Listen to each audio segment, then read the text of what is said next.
I think we're okay. We disappointed the way we played, especially in the first half. I don't think we played very well.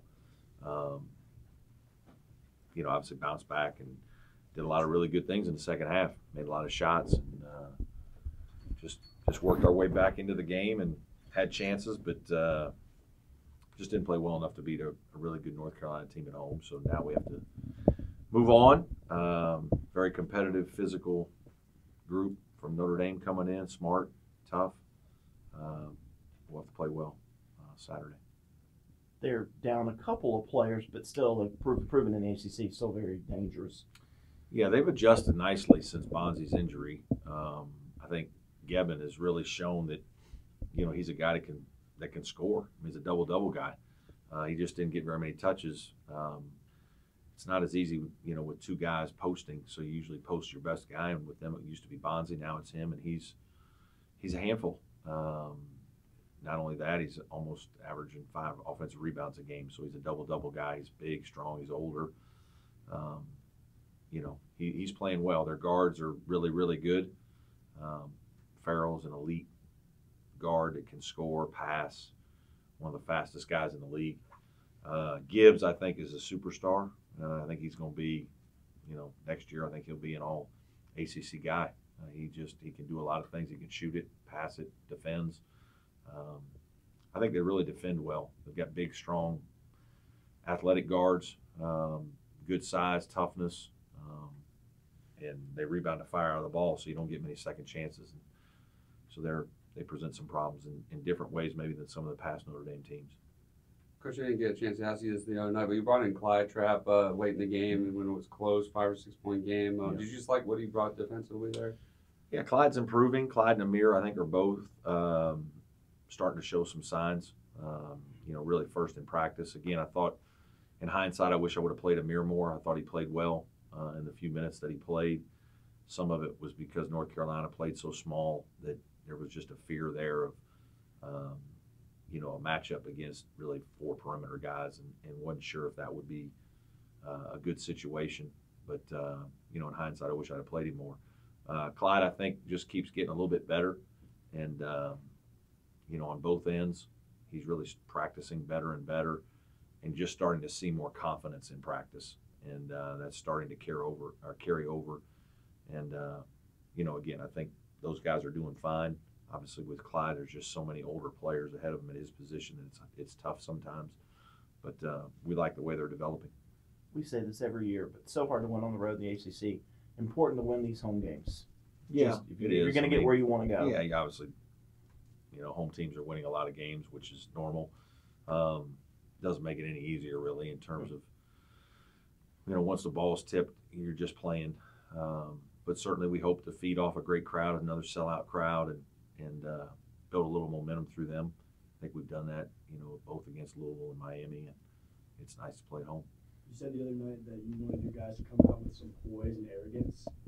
Is that something you're looking for the rest of the season from your guys? Yeah, you hope that that's the case. I didn't think we did against North Carolina, just for whatever reason. And that probably disappointed me more than anything with our guys.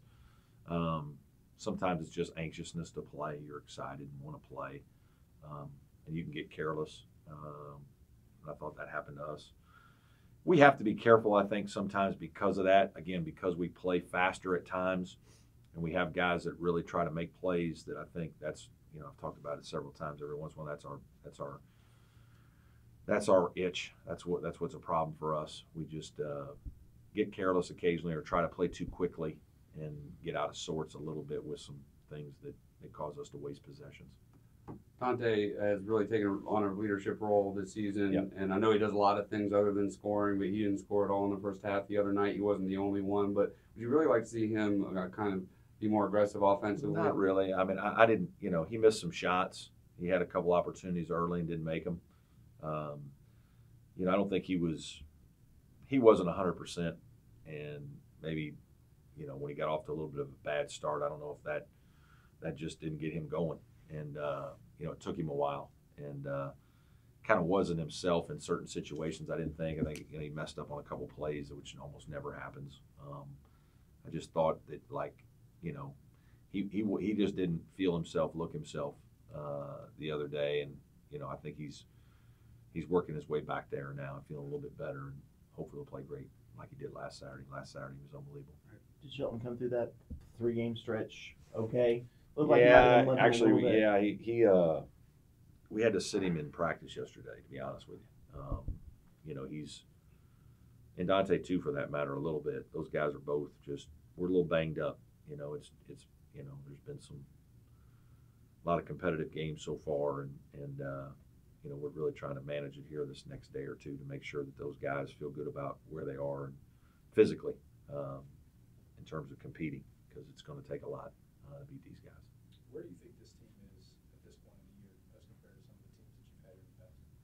Well, we're better, obviously. Our record's better. We have some quality wins. Our numbers are good, but it's still, a long way. It's a hard. The league is just hard. It is for everybody because it's hard to build momentum either way, and it can get away from you. And so you just gotta fight for a long time. And we're not athletically dominating to where we're getting a lot of like putbacks and stealing the ball from you and making layups. And like, we have to execute. We have to play well. We have to really be prepared and locked in, especially when we play really good teams. And so just like most teams, you gotta play well to win, and it's not easy to do that every night. And you do it in spurts. Like, I thought we showed spurts of really good play against North Carolina, but we also had some bad play, and you're not going to win when you play bad. And so we just got to regroup. But I love where this team is. I love how these guys are working and connecting with one another, and certainly don't want to start over. Is there different chemistry with this group? They seem like A little bit, maybe. Just I think, again, I've talked about how our pieces fit well. Just we've got a nice group of young people in terms of freshmen that, even though they're not playing a lot, they come to practice and compete well, eager to learn. I think we've got an older group that gets along well and is hungry, and there's a place for every one of them to play and do well and to fit into our system. And I think they see that, and when it does all fit, we play pretty well, and we can play at a high level. And so because of that, I do think there's a chemistry there that's good, and it's been a fun group to coach because of that. How much do you think that Spain trip has helped with that bonding? Yeah, I think it has. I think as much it was kind of the first place where we saw that, the freshmen especially were going to bring this new energy to us that I thought really kind of rejuvenated some of the older guys. And it was also, exciting for them to have some young guys to lead, and then for those older guys to play well and, kind of see their roles begin to develop. I thought it was good for us. What does playing with arrogance look like in your mind? Just playing with being sharp, being crisp, confident, communication, talking, good stances defensively, touches, sharp execution of offensive skill when you're screening and cutting and moving and sharing the ball. And I think that's what we're all looking to do, and it's not easy to do. It's certainly not easy to do for 40 minutes, but again, I think we show it in flashes a good bit. Where would you say the confidence of this team came from? Is it something that built through the season and that kind of thing to the win at Ohio State maybe? Yeah, there's some of that. I think there's some of that, no doubt. I think, I think our coaching staff assured them early on that we were good enough and that we were good and that we had all the pieces necessary to have a really good team. And some of that was through the summer and the Spain trip, and talking about the things we needed to improve defensively, but that we knew that we had good offensive pieces and that the pieces fit. I think we felt that as a coaching staff, and so, but you have to make sure your guys have to see it to believe it. And I think that's partly where you mentioned, you have to get a good road win like at Ohio State to kind of make them true believers, and then following it up a little bit later with a great win at Florida. I think that's when your confidence starts to really come, and you really believe in your team, your teammates, and your plan, what you're doing. And so I think it's just kind of grown from when we talked about it early on as a coaching staff to the team. Probably have time for one